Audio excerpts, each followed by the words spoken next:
the May 5th Cinco de Mayo episode of Raw.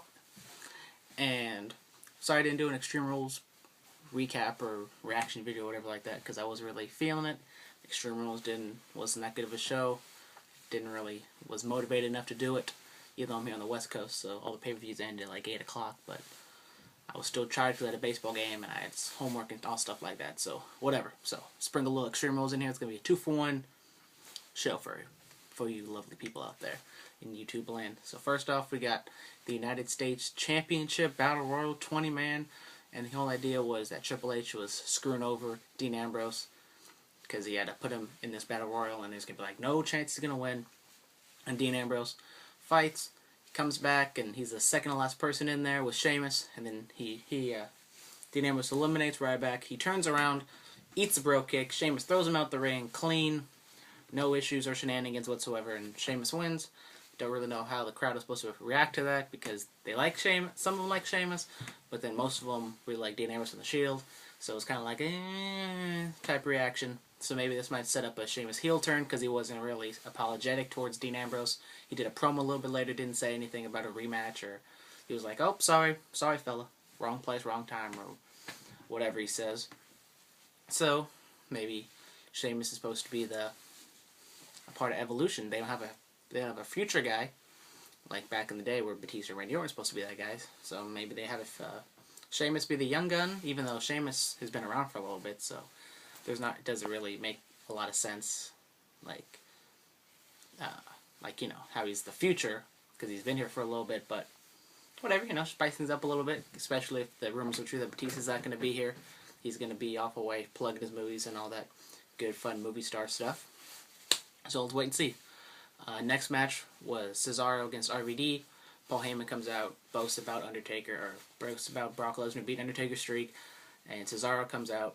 Good back and forth match, and Cesaro showed a little mean streak, and RVD won by disqualification because RVD was hung up in the ropes, and Cesaro wouldn't let up, and he kept on beating him, and that was it. So they're probably going to continue with the RVD-Cesaro feud up until Payback, and then Cesaro will probably win at that point. So then Bray Wyatt comes out, and he talks about, you know, a whole bunch of nothing, how he's somebody now because he beat John Cena, and he doesn't do it because he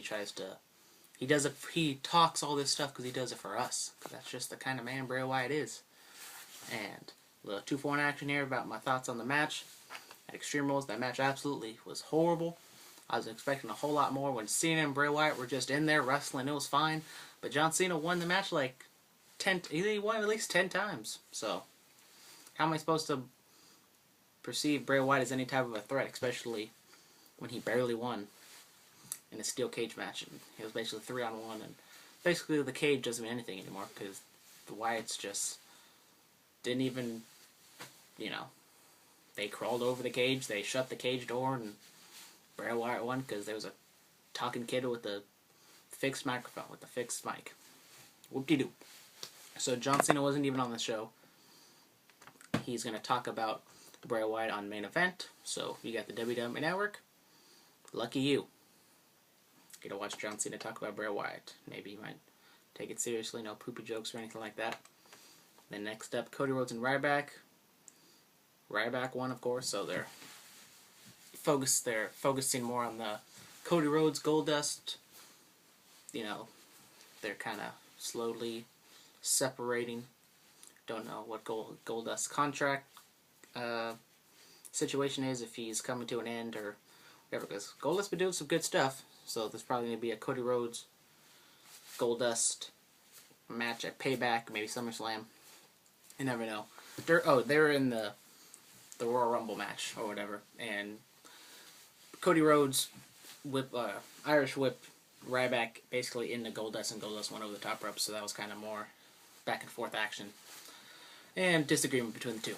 So throughout the entire show, we saw Daniel Bryan and Brie Bella hanging out, and in one skit, they were in the room, and then can't talk today. And then Stephanie McMahon comes in, talks to them about how Daniel Bryan has a match, and they should just stay here and be safe. And all of a sudden, the lights go out, and then, or no, that's the second one. Then all of a sudden, Stephanie leaves, and then she closes the door, and then they see a plastic Kane mask. It doesn't even look like Kane's real mask, so it looks really bad. It's on the door, and they're all scared. And Brie's acting is just tremendous. So then the next one, the lights go out, and then you see Kane's mask and a light and like a lamp or something. And then they run, and then they get into the car, and Stephanie tells them, "Oh, you guys can leave, but that would be breach of contract because Daniel Bryan has a match, and if he leaves, then he's gonna have to be stripped of the WWE World Heavyweight Championship."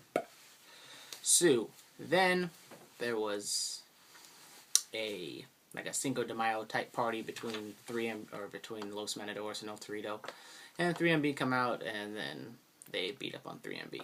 So Lana comes out looking good as always, wearing blue, and she talks about Vladimir Putin, just ragging on America like all the Russians do. And she introduces Rusev. He's not Alexander Rusev, even though he was just Alexander Rusev yesterday on Extreme Rules. So now apparently WWE is a thing about just having people with one names like Big E and Cesaro. Don't know what's going on here, but whatever. So then there's that other Daniel Bryan skit, and then Daniel Bryan's match came after this. Daniel Bryan against Alberto Del Rio, non-title. Brie Bella was in Daniel Bryan's corner. This was it was a good match. And, Daniel Bryan, Alberto Del Rio, both the guys can wrestle. So there wasn't really any doubt in my mind that Daniel Bryan wasn't going to win this, but Del Rio was beating up on Daniel Bryan. Then Daniel Bryan does the comeback. There was a cool little tilt-a-whirl. He Irish whips him. He catches him, does a little tilt-a-whirl, Hurricane Rana type thing, and he puts Del Rio on the crossface. Yes, lock. Taps him out. Daniel Bryan wins. Everyone's happy. Yes, yes, yes. And then Kane's pyro goes off and his music sounds, and then they're all being all worrisome and they're scared, so they run. And then they run to their car, and then the car doesn't start. And then all of a sudden, Daniel Bryan miraculously opens up the trunk, and then apparently Daniel Bryan's a mechanic on his off days, and he realized that something was unplugged. So then just a couple seconds, he plugs the thing back in, and as soon as he closes the hood, Kane is right there, just in the back, and then Brie's all yelling at the top of her lungs, and it was really annoying. And then Daniel Bryan opens the door, beats the crap out of Kane a little bit, then he goes back into the thing, and then Kane comes up and puts his hand through the sunroof, and you think Daniel Bryan would just hit the switch and close the sunroof, but he doesn't, and then he just runs off. And then Kane's on the ground because he was on the car. And then for some reason Daniel Bryan gets out the car, looks at Kane while he's laying like a dead man, so he's going to rise back up because he's all like this, looking like a vampire. And then he sits back up, and then Daniel Bryan doesn't do anything. He just goes back in his car and drives away like a pussy. Don't know what the point of that was. So, looks like more Kane, Daniel Bryan. Whoop-de-doo. And then, yeah. Let's see, what else we got going on here? Then we got the IC title match between Big E and Bad News Barrett, your new Intercontinental Champion. And I didn't really watch this match, I'll be honest with you. They kind of fast-forwarded because I just assumed it was going to be just like the match that they had at Extreme Rules, it wasn't bad. But Bad News Barrett won 10-45, and it was what it was. Let's see who Bad News Barrett faces after this, because I think Big E's done facing for the title. And then they did a thing where they talked about, or they did not an auto-tune, but they kind of did a rap type thing of Mr. T talking about his mama, so it was like a Mother's Day type thing, and it was alright. Just was what it was. Then Jack Swagger and Zeb Coulter come out, and then Zeb Coulter talks about deporting people, and Adam Rose makes his debut, and they come out, makes his entrance to all the people, and he gets on the ropes and he does the little dive thing. And I've seen the entrance before, and it's still awesome. And I don't know if it was the audio, if the WWE did this, but it sounded like the crowd was chanting along with Adam Rose's music after his music stopped, so that was pretty cool. And Adam Rose tells Zeb, "Don't be a lemon, be a rosebud." And he just hangs there, and Jack Swagger comes and he kicks him in the face, or Rose kicks him in the face, throws him to the top rope, and then they start dancing around Zeb, and the way the ring bounces, it kind of looked like Zeb was dancing with them, but It was probably just because he couldn't keep his balance. And then Zeb rolled out the ring, so it looks like we're going to get Jack Swagger versus Adam Rose. Sooner rather than later. Hopefully Adam Rose is more than just a comedy thing like Fandango or something like that. Don't happen to Fandango. And no Fandango on the show either. So we got the main event, and that was The Shield against the Wyatts. And this was a damn good match. I don't think it was probably their second best match because I don't know, all their matches have been really good.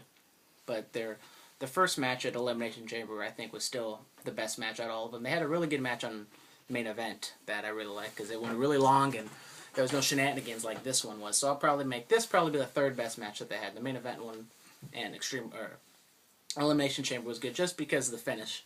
There was no shenanigans or anything like that. Was there shenanigans in the main event one? I don't know, but so you know, regular Shield Wyatt match.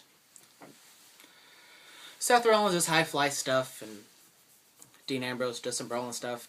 Roman Reigns comes in, kicks ass. As soon as it looks like Bray Wyatt is gonna go down to Roman Reigns and Evolution's music hits, because they're about to give him they're about to give Bray Wyatt the triple power bomb, but then Evolution comes out, they look at him, and then they take out Evolution for a second, but then the Wyatts come back, and Bray Wyatt hits Sister Abigail on Roman Reigns, pins him 1, 2, 3.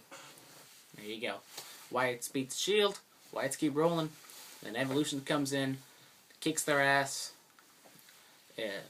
DDT off the top rope from Orton to Rollins. Batista hits a weak-ass looking spine buster on the steel steps to Ambrose. And then Triple H was going to hit a pedigree, but then Roman Reigns flipped out of it, so maybe Roman Reigns is going to get a comeback. And as soon as that happens, Randy Orton cuts him off, sits him with RKO, and then Triple H gets an angry pedigree. Bam! So everyone's laying there. Roman Reigns had a busted-up mouth, so he had some blood coming out. Looked pretty sweet. And Evolution stands tall over the Shield once again, even though the Shield won last week, or yesterday. Evolution wins today, so it looks like we can get another 6-man tag match out of this. Hopefully the Shield can come through. And yeah, so that's the, whatever you call it, the Raw recap for Cinco de Mayo. Hope everyone had a great day, and we'll catch you guys later for any breaking news or whatever. So share, like, comment, subscribe, all that good fun stuff you guys do on the YouTube. So thank you guys for watching. See you guys later.